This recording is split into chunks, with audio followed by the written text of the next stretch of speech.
With 4 million sounds, what will you create? Take the free trial today.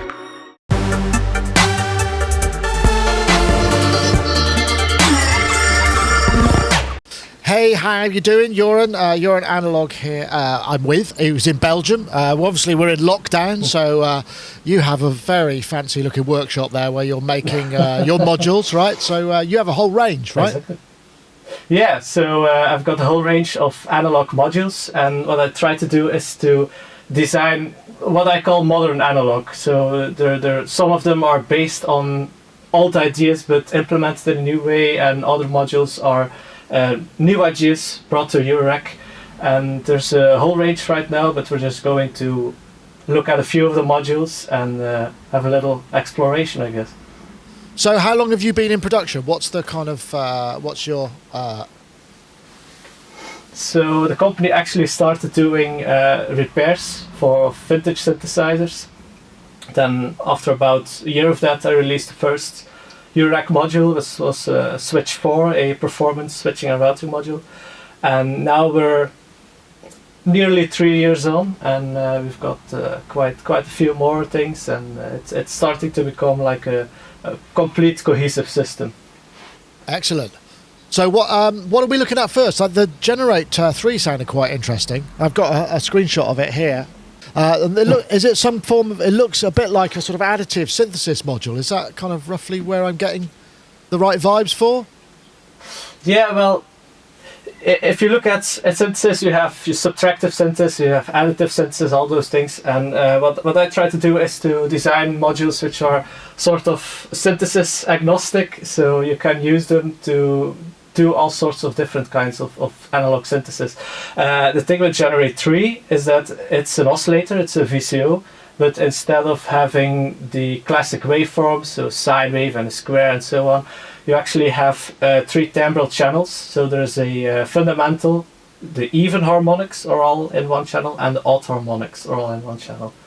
And you can manipulate those separately, so they each have their own balanced modulator, ring modulator, and you can create all sorts of waveforms just by changing the levels and the polarity of those different channels. So have we got something set up we can hear with that going on? Yeah, sure. So I'll just patch a little cable.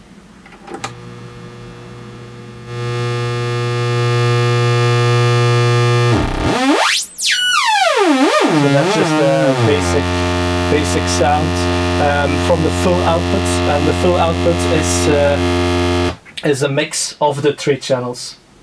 So on the bottom you have the separate outputs. You have the fundamental, which is basically sine wave, and then you have the even and the odd, and these are all mixed together into the full output.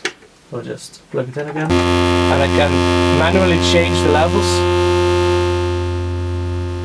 of the different channels. And you can hear the timbral changes in there. And I don't have an oscilloscope hooked up right now, but you would also be able to see the different waveforms.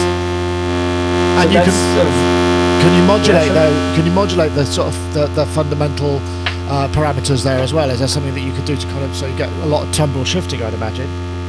Yeah, so I can.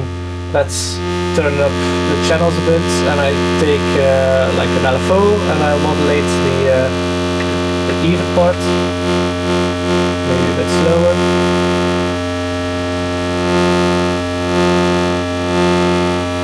So now I'm just modulating even harmonics, and you hear this spectral changing going on. I'll take another LFO at different rates, and I can modulate the odd harmonics. Now we have some different stuff going on. It's quite harmonically rich there, isn't it? There's definitely, I can hear it. It's almost like there's, I mean, I'm not hearing the direct audio yet, but it's got that sort of, almost like wave folding, wave table elements to it, almost sounds like.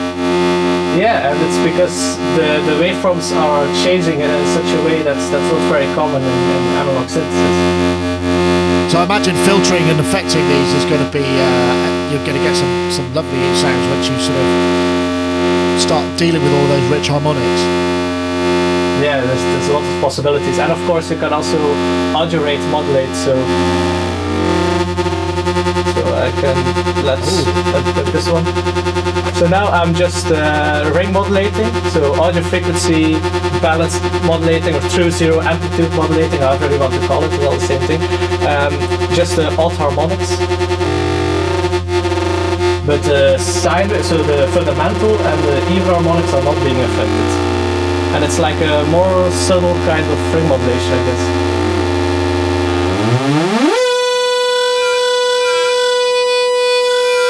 I'll turn this one into audio frequencies.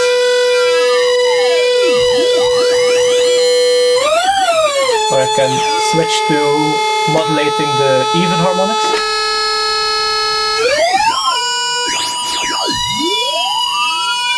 Quite different effects you get there with the odd and the even. Interesting. Yeah. And of course you can still change the relative levels of the channels, or you can modulate the tree completely differently, or whatever you want to try. Nice. So this is available now, presumably. Yeah. And what's the price of this this module?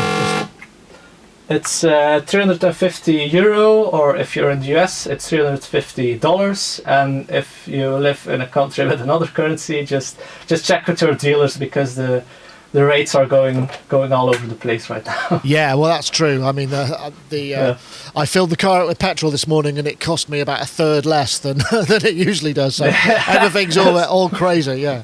Yeah. Okay. Yeah. So what else have we got? I noticed you've got a filter module as well. I'm kind of interested to see what that does. Can we take a look at that? Sure. So that's probably the most popular module in the series right now, released in summer of 2018, is Filter 8. And it's again sort of similar to Generate 3 in an approach, in trying to take the classic idea of a VCO, or in this case a VCF, a filter module, and make it do all the things. It's kind of the goal. So it's not just a simple filter, but you have 8 different kinds of outputs on there on the bottom. You can put it into self-oscillation, so crank up the resonance, it'll self-oscillate, really nice clean sine wave oscillator. But it kind of looks a bit like it's got a sort of slight fixed filter bank sort of vibe look to it, but that's not what's going on. Are those numbers fixed filters, or are they to do with the degrees? There's the phase. So the phase, I've got, yeah. So you should be able to see. I've got this one set as an LFO basically. So it's self-oscillating at a really low frequency. And now you can really see the phase relationship between the outputs. Red being positive output, blue being negative output. So you get 8 sine waves at the same frequency, but they're all shifted by 45 degrees. Oh, that's interesting. Lovely choice of lights there, I have to say. Very, very good blinky light selection. Yeah, I'm very conscious of that. In terms of filter sound, does it have a kind of, what kind of topography is the filter itself? Yeah, it's a pretty classic. I call it OTA style, but it's actually built using VCA chips. It's meant to be a really clean filter, because I find that's the most versatile thing. And instead of having like a filter with lots of crazy character and crazy screaming resonance, I like filters to be clean and well behaved, but with a lot of modulation possibilities. So you can sort of dial in the character. So again, have you got some audio examples? We can have a listen to that. Yeah, sure. So I'll just turn this one, remove the resonance, set it to audio frequency mode instead of low frequency mode. And let's just start with the basic low pass. I'll take an output from Generate 3 with plenty of harmonics into the input.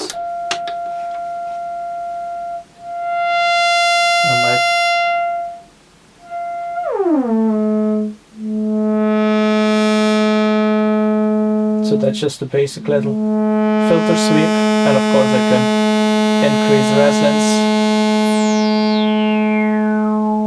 Oh yes, so it's got quite a high Q there, isn't it? I can hear that there's quite a lot of just the harmonics. It's got quite a unique harmonic sweep there. Yeah, it does have a bit of a character on its own, but I didn't want to design a filter which really locks you into a particular sound or a particular style of music or whatever. So it's meant to be, I wouldn't say vanilla, but it's meant to be like a very broad-ranging filter. And of course you don't have just a 4-pole low pass I'm using here, but you have also a 1-pole, 2-pole and 3-pole. So I can go to the 1-pole instead. Well, I do like, I really, there's something I like about stuff that's not 4-pole. 4-pole is something that we've heard so much of, and any poles less than 4 just have a sort of, they pique the ear a little more because there's things maybe you haven't heard quite so much, I think. Yeah, it is, and especially 1-pole, which is almost unheard of, because 2 is the minimum you need for resonance in most circuits. Yeah. So that's why you basically almost never find it in synthesizer filters. But So here you have a 1, 2, 3 and 4 at the same time. Yeah, I noticed there's also a ping. Is that an output or an input for ping? And that's is that a low pass gate mode, or what's going on with that? Yeah, that's an input, so I can demonstrate that one as well. Normally, if you want to create filter ping sounds, you would just take a little trigger, like a 1 millisecond little pulse, and you send it through a filter which is almost self-oscillating. Yeah. And what happens is you get kind of a rippling effect, and that gives you that ping sound.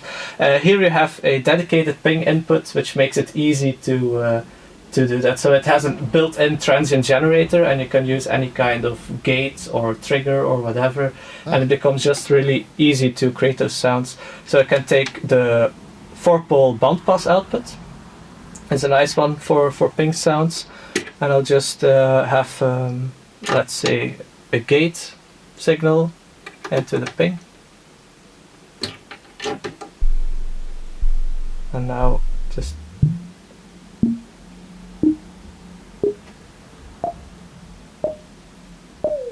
and of course the amount of resonance is going to determine the decay of the ping and also the frequency. So low frequency pings.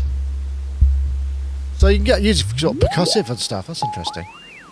Yeah, and of course it tracks volt octave perfectly, and it's also temperature compensated. So it's as much an oscillator module as a filter or a percussion module or an LFO. Oh, so it'll track over multiple octaves if you have it in full resonance mode. Is there a range? What sort of range does it cover in CV? Yeah, it's 4 or 5 octaves. Oh, right. Okay. So range. yeah, you can use it as an oscillator, no problem. Excellent. Yeah, sure.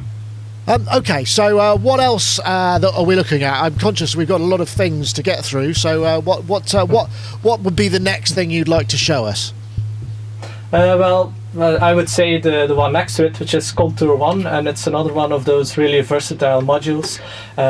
So most people into Eurorack are probably going to be familiar with the concept of the voltage-controlled slew limiter, which is, at its most basic, it's the module that slows signals down. Right. So you can change how much it slows down rising stuff and how much it slows down falling stuff. So it'll flatten. It also flattens edges, doesn't it? So it flattens hard corners, so you can turn square waves into sine waves or into triangle. Into that. Yeah. If my understanding is correct, or add portamento, for instance, or whatever. Exactly. Those kind of things. Yeah.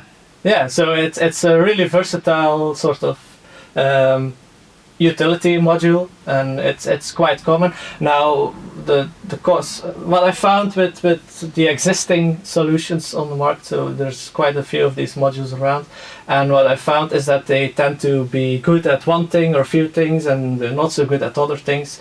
So I wanted to design my own approach to this concept, and that's CultureOne. So is it also a function generator? I mean, it looks like it's got okay, so yeah.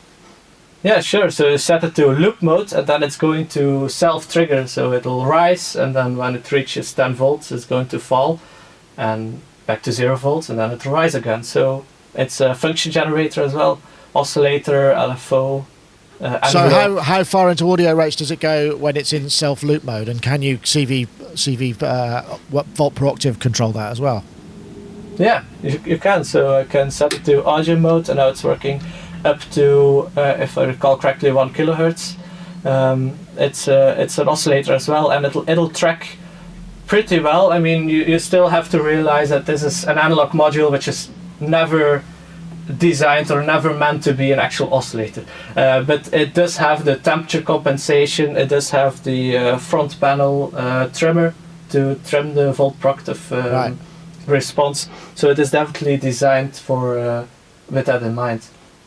So presumably, I mean, there's quite a lot of modern software compensation systems, like Ableton Live has got the I can't remember what the name of the rack is, CV rack, isn't it? The thing they did, which would read the output, so you could probably compensate in software to a degree to get a wider range out of something like this. I guess. Yeah, you could, and there's also Eurorack modules out there that can do that. So what I did was go as far as possible to have the module itself track well. And if you set it to, especially when you set it to triangle mode, which is basically the knob centered, which means, well, these are the band knobs, so you can change the shape of the slopes from rising to falling. If those are centered, it's going to be linear, and if both the rise and fall are the same, then it's a triangle, and then you are going to get the best possible tracking. I forgot to ask, what's the price of the Filter 8 and this? Because we didn't mention the cost of the Filter. Oh yeah, sure. The filter is $295 and CultureOne is $195. Right. Okay. And as maybe we've got time for one more. What else are you going to show us? Well, I think you're going to especially like Compare 2, because it's a module that's really good at doing PWM stuff. So let's see. This is a dual window comparator, and if you're familiar with comparators, it's basically a way to turn analog signals into, well, digital, I guess, gates, triggers, pulses, whatever. So a normal comparator would have a threshold level, and it detects when the analog signal goes above this threshold. A window comparator has two of these thresholds, and it detects when the signal is between. What this means in practice is that you have a lot more options to create a lot more different pulse signals. I can, for example, take a sine wave from the filter, and now I'll just take. So it's a dual window comparator. You have two comparators. I'll take an output from the left one. Turn down the frequency a bit, and now That sounds like PWM to me. From a sine wave. A magic PWM emulator. Excellent. And of course you have the two window comparators, and you also have logic outputs, which are combinations of the two. So if you take combination output, you get PWM with 4 knobs, basically. Right. And if you look at it on this oscilloscope, you'll see lots of different pulses being created, and you can have some pulses wider than others, or you can have sort of phase shifting going on with pulses. So you get some unique, you get some kind of quite unique stuff. I've seen that before. I think the Hydrasynth has some unique ways of mutating regular PWM. So this kind of gives you those sort of capabilities and more, by the looks of it. Yeah, and it also works really nice on low frequency signals, so you can have lots of LFOs going in and create all sorts of signals to trigger, for example, generative patching. You can trigger different envelopes or whatever within a patch. Oh, nice. So it can be sort of a controller for your system as well. That sounds really interesting. So, Joran, what's the price of this one as well? That one is 180 euros, including tax, or $180, or whatever your currency is. And of course, I mean, the full range of stuff you can see on Joranalogue. We'll put a link in the lower third or something, I'm sure, once this is edited up. So, where can most people get them? Do people buy them directly from you, or do you get them from dealers? How's that working at the moment? So just dealers. I quit selling directly about 1.5 years ago, but I have a very extensive dealer network with very knowledgeable dealers as well. So yeah, sure, you can hit them up, whatever your favorite retailer is, and they should have the series or most of it in stock. Brilliant. Joran, thank you so much for your time, and stay safe, and of course we will see you at next year's Superbooth, I'm sure. I do hope so. Thank you as well, and all the best.